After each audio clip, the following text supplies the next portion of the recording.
Okay, Exodus chapter 4, verse number 1.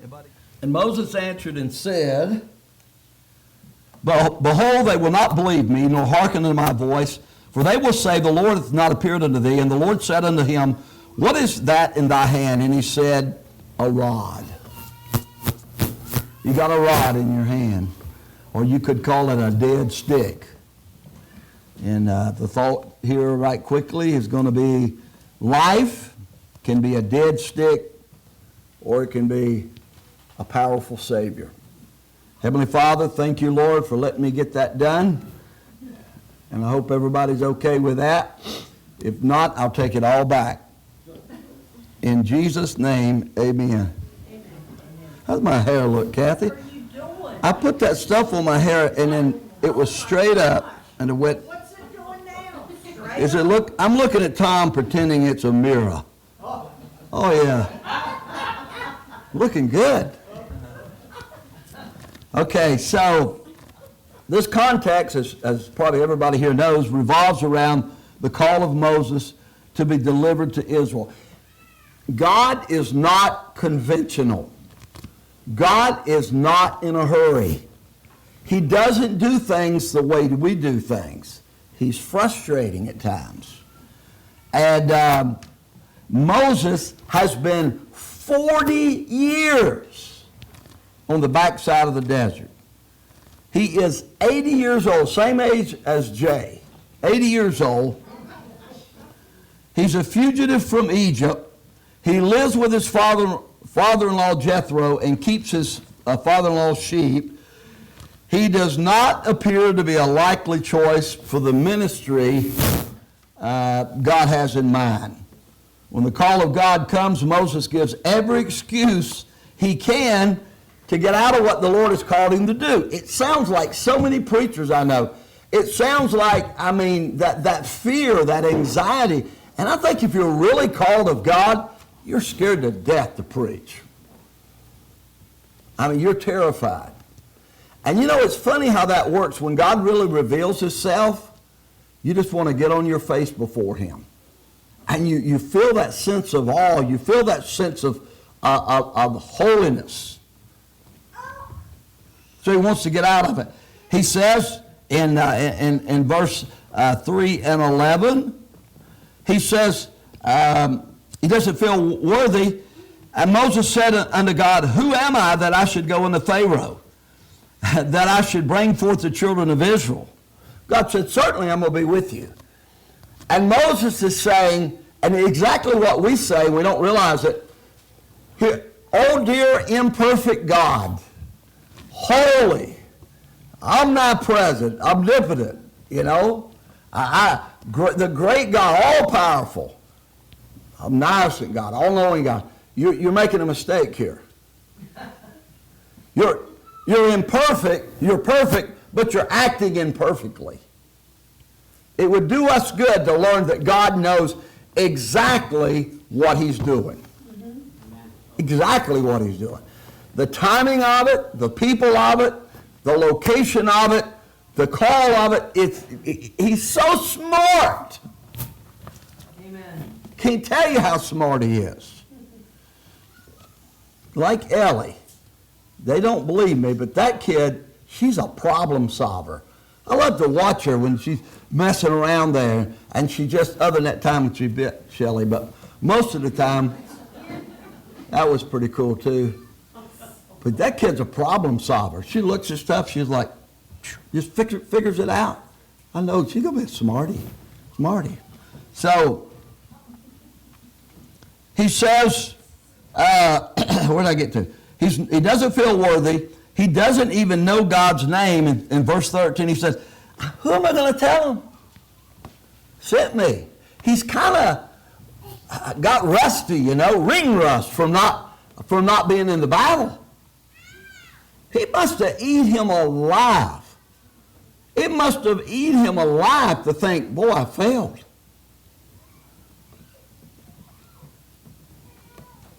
Just say the God of your fathers has sent me. Look at the historical aspect of it. Look at the historical aspect of God in your life since salvation. Has he done a lot or not?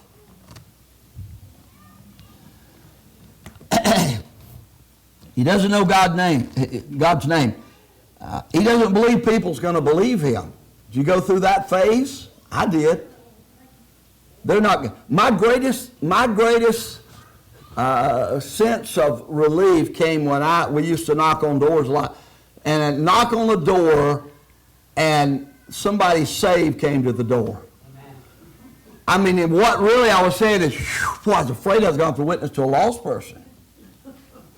Aren't we that way? I mean, what would you say? Thank God, I thought you was going to be lost. Where did I get to? Kathy, I'm going to give you a copy of my outline so you can follow me and tell me where I'm at. He said, God, send somebody else. I don't feel worthy. I don't know God's name. The people are not going to believe me. I'm not good with words. Now, all of us can relate to that. I'm not good with words. Send somebody else. You know, I'm thinking, when we speak on behalf of God, like Moses said, shouldn't it be eloquent? Shouldn't it be, just a powerful speech? Well, you know, most of the time that takes away from God's message. What God's trying to do, I believe, is use ordinary people anointed by God, conformed by the Holy Spirit, and people see that, like Peter. You think Peter was a great eloquent man? Hand me thy net, brother, as it echoes across the waters. No, these are not eloquent men. And it's implied that part of what Paul's problem was, maybe he wasn't a great speaker. But he said, I'm not going to be with you in words. I'm going to be with you in power. He had power. So, after all these excuses, Moses goes to do what God told him to do. You know, the greatest gift is obedience to God. There's so many people that are really, I'm thinking, yes, that guy, let's send him. And he's got something inside we can't see. He don't have follow through. His heart ain't in it. He doesn't want to give up the world. God looks at some scrawny guy. You know, most of the best guys I went on visitation with, they look like people that had just been through a war or something, Some of them had. All sort of maladies and problems and fears and not being able to speak to people. Then they just, with humility and the anointing of God, tell people. Power's not in our oratory skills. If it is, I'm in trouble. Power comes from somewhere else. So he looks at Moses, what's in your hand? And he said, a rod, a simple shepherd's staff, about 6 foot long. It's a dry, dead stick. He'd been carrying it around for 40 years. He's a shepherd. When people saw him, they saw that staff. He's a shepherd. Have you ever, we got any shepherds in here? There's nothing stranger than when you ask somebody what they do and they say, I'm a shepherd. Anybody, you ever done that? I did. I had a guy I met out on my land.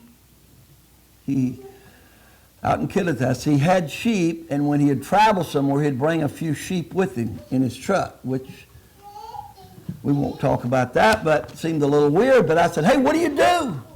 He said, I heard you're a pastor. I said, yes, sir, what do you do? He said, I'm a shepherd. I was speechless.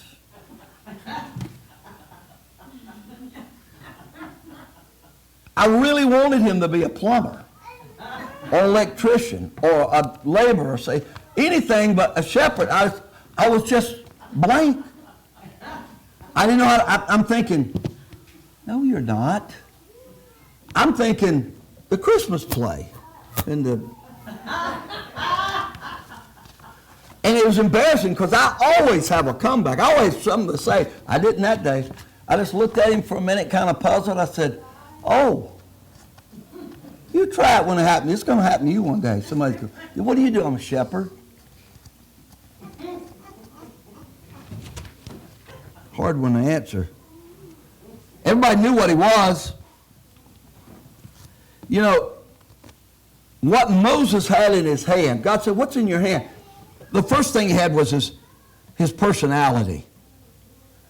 Moses held his personality in his hand. We need to be who we are, conformed by the potter's hand. Moses had a rod, referred to as shepherd's staff. Like I say, 6 foot long. It used to guide, lead, and protect the sheep, used to support the shepherd, help him climb up and down the steep mountain places as he led and looked on his sheep. You know, I got a different personality. My goal in high school, my number one goal wasn't to graduate, although by the grace of God I did. It was to be different than every single person in the high school. I wanted them to remember me as, man, he was different. And I am. And do you know, I'm going to confess my faults one to another and kind of take care of an issue. Do you know when I first came here preaching, I didn't joke when I preached. Can you imagine?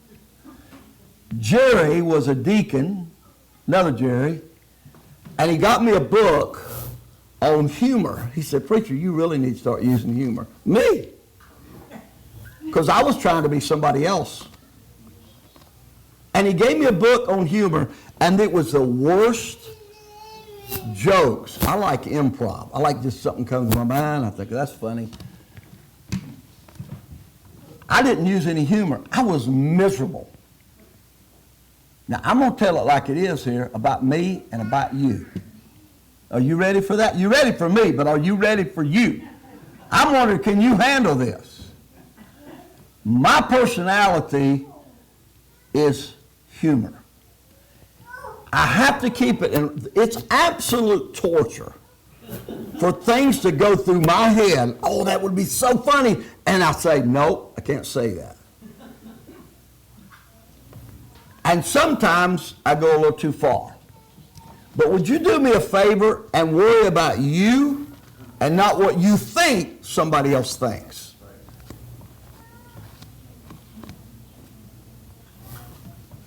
I had a guy used to come here a couple of years ago. How small our church is, and nobody remembers anybody. And he got saved. He's a Jewish gentleman. And he got saved through Billy Graham, watching Billy Graham on TV. Great testimony. And I picked with him. We'd meet at the coffee shop. And I said to him, I called his name. He sat right over there. I said, yeah, he's always lollygagging at the coffee shop. The implication was, I'm always there too. Right? What I was trying to do in a subtle way is to get him to start witnessing. I can't imagine the word. If somebody calls me a lollygagger, I'm going to start laughing. Well, he looked the word up. And he said, lolly means, gag means. I'm like, are you kidding me? He was furious, not coming back. I said, boy, I did it then. Yesterday.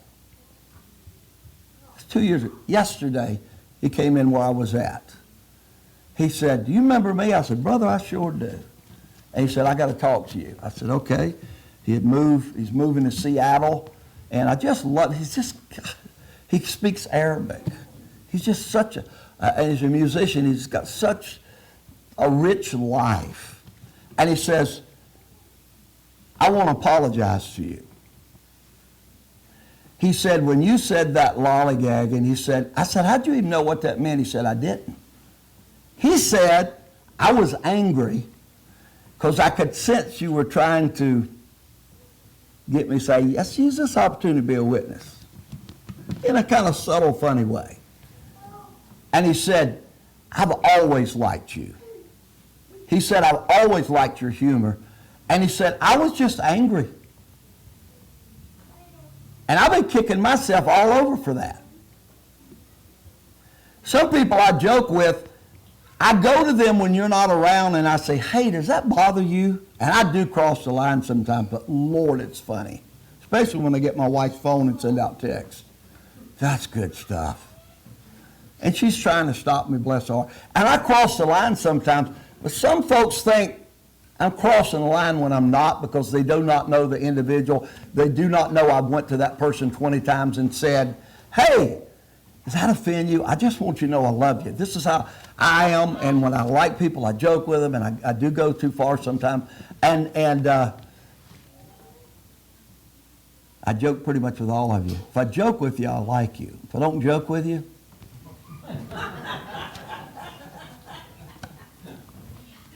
but when somebody in here goes to somebody I'm joking with and says, doesn't that offend you? What do you think they're going to say? Well, now that you mention it, just don't do that. Let me handle my mistakes with people. Because, now I've got a sin of going too far with my humor. You just committed the sin of gossip and sowing discord. Hello. Give me a mean look. I love it. Love it. So, be who you are, but control it. We are on the potter's wheel. By the way, if my joking bothers you, I can see where it would. Come to me privately and say, don't joke with me. I will put you on the list. I will never joke with you if it bothers you. But if I find out in 2 years that what was really bothering you was you were just having a bad day and looking for somebody to take it out on,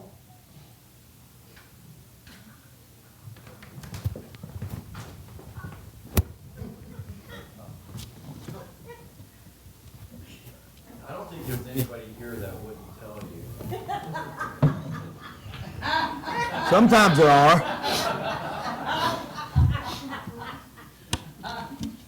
So I'm working on it, but I'm not going to stop using humor.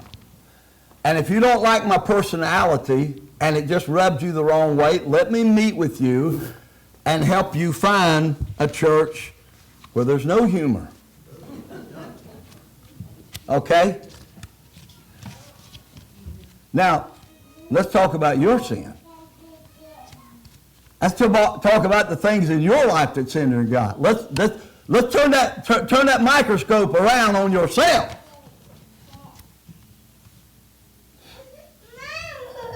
You ought to just thank God you're not married to me. I torment my wife. Torment her. She loves every minute of it. And we witness it. Personality is your hand. Get under the hand of the potter. It used to drive my pastor nuts. I was a deacon in the church, and I would just funny stuff, not the serious funny stuff I do now, but juvenile stuff. And he's a real quiet guy, right? And I just keep after him. And we were out on visitation one time, and he stopped the car. He said, "Would you stop?" Hurt my feelings for about 2 days, and I got back at it. So, you're not perfect. So what's in your hand? A rod, your personality. Be who you are. Be who you are. In some instances. Don't show up in a pair of striped pants and checkered shirt, bright orange, god-awful clash to a guy who's just getting off drugs in the hospital. Don't be that kind of person. No idea what that does to people. I don't know if that's a strategy to get them to never use drugs again or what, but I think they're having a flashback. So, what the problem with that, and I'm moving, Tom, I'm going to get it all done in 2 minutes. The problem with that is the rod is a constant reminder that he had never reached his fullest potential. 40 years of failure. Sometimes failure is the best thing can happen to you. I preached. I'm going to shorten this up and I'm going to finish it later. I preached in our home church one time. I spent the night. We were selling our house.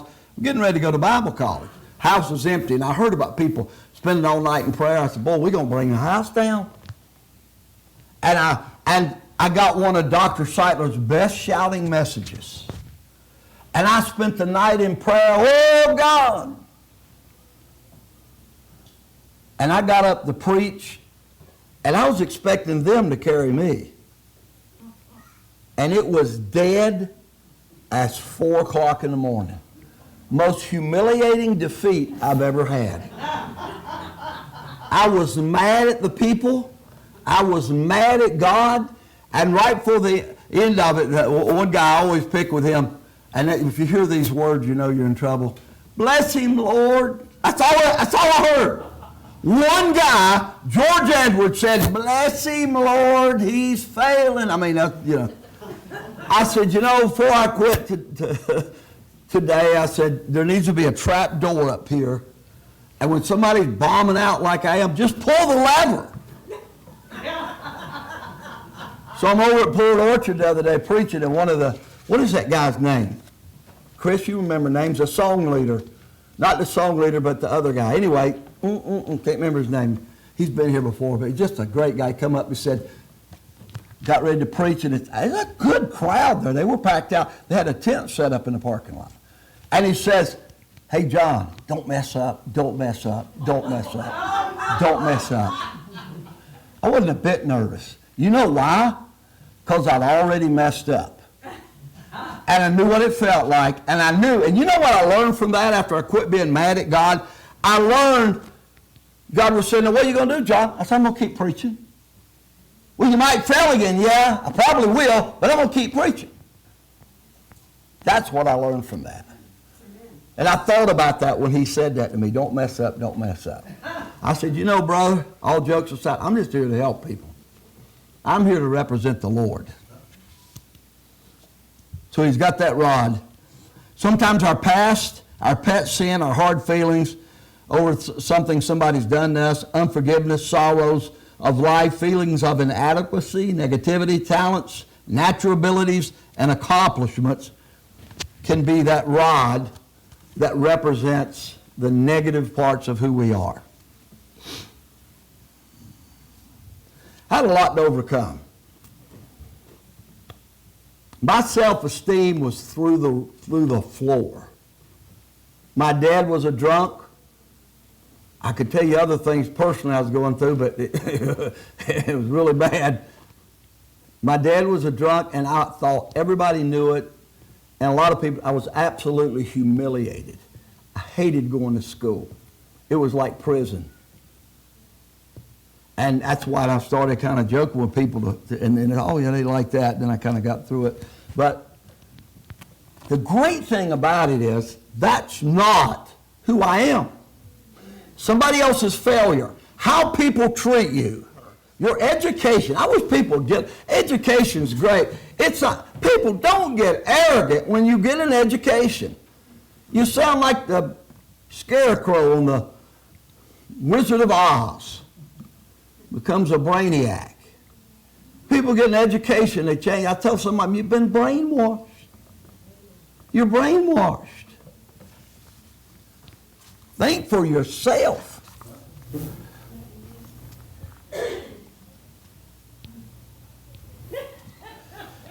Moses held his problem in his hand. We need to keep out of God's way. God knows what he's doing. He really does. Moses held his potential in his hand. That perfect God acting imperfectly. That's what he was saying. When we're filled with the Holy Spirit, we are fulfilled. We are furnished with every good work, and then we flourish. He throws that rod down, it becomes a serpent. And God said what? Pick it up by the tail. And you know Moses fled. Do you know why? It was a cobra. And that's what the Pharaoh wore around his head. And Moses did what we do. We attribute the things of God to Satan. Oh, Satan. Satan really did this to me and just humbled me. Hey, sometimes we say Satan did stuff that makes us incredible Christians and a better witness. Potential in his hand.